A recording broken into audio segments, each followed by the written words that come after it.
Бәріне сәлем достар. Бүгін біз сіздермен үшкіл нерв, nervus trigeminus немесе 5-ші жұп ми нервтері туралы талқылайтын боламыз. Егер видео ұнаса, лайк басып, каналға тіркеліп кетуді ұмытпаңыздар. Nervus trigeminus ол бізде құрамы бойынша аралас нервке жатады, себебі оның сезімтал және де қимыл ядролары бар. Сезімтал ядроларына келетін болсақ, бірінші ядро ол бізде nucleus sensorius superior деп аталады. Көпірдің жамылғысында орналасқан және де бұл жерде мына ганглион тригеминалиден келген немесе партио минордан немесе радикс сенсори тригемини, яғни сезімтал түбіршіктің жасушаларының тармақтары осы ядрода аяқталады. Екінші ядро ол бізде үшкіл нервтің орталық милық жолының ядросы деп аталады. Міне, ол бізде сопақша пішінді болып келеді. Көпірден басталып жоғары қарай орталық мидың төмпешіктер деңгейінде аяқталады. Үшінші нерв ядросы ол бізде үшкіл нервтің жұлындық ядросы деп атаймыз.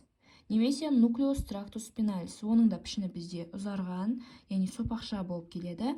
Ол бізде осы көпірден басталып сопақша мидан және де мойын сегменттеріне дейін жетеді.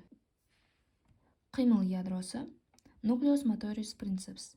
Көпірдің дорсальды бөлімінде орналасқан әкететін нерв, nervus abducens'тің алдыңғы бөлімінде орналасады. Ал ромб тәрізді шұңқыр жағынан қарасақ, көкшіл жер locus coeruleus аймағында проекцияланады. Нерв талшықтары мидың қатты қабығы жапырақшаларының арасындағы саңылаудан өтеді. Осы жерде сезімтал тармақтардың жолымен мидың қатты қабығының жапырақшаларының арасында жарты ай тәрізді қуыс пайда болады. Cavum semilunaria немесе оны меккелев қуысы дейді. Ары қарай бұл екі талшықтар мұнда орналасқан түйінге ганглион тригеминалиге келіп қосылады. Бұл түйін бізде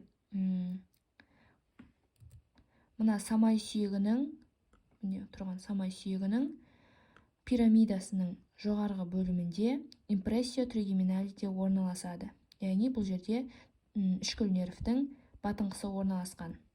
Сол жерде орналасады. Бұл түйіннің ұзындығы 15 және де 18 мм-ге дейін жетеді, яғни ірі үлкен түйін болып табылады.